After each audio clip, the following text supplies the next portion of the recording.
IPL 2022 mega వేలలో యజ్వేంద్ర చాహల్ను కొనుగోలు చేయకపోవడానికి గల కారణాన్ని రాయల్ ఛాలెంజర్స్ బెంగళూరు మాజీ హెడ్ కోచ్ మైకీ హుస్సేన్ తెలిపాడు. అయితే ఐపీఎల్ 2022 సీజన్ మెగా వేలానికి ముందు ఆర్సీబీ విరాట్ కోహ్లీ, మహమ్మద్ సిరాజ్, గ్లెన్ మ్యాక్స్వెల్ను మాత్రమే రిటైన్ చేసుకుంది.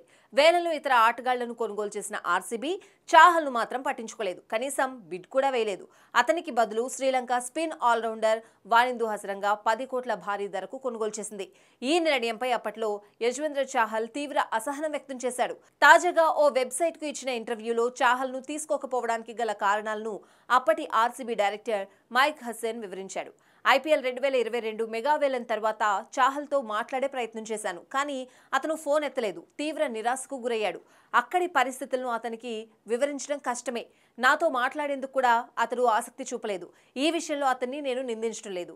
ఓ ఆర్సీబీఎన్గా అతను తీవ్ర అసహనానికి గురయ్యాడు. అయితే మేం ఎదుర్కొన్న సమస్యలు అతనికి బాగా తెలుసు.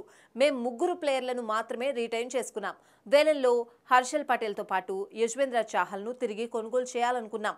3 ఆటగాళ్లను రిటైన్ చేసుకోవడం ద్వారా లభించిన 4 కోట్లను వేలంలో ఉపయోగించుకోవచ్చని భావించాం.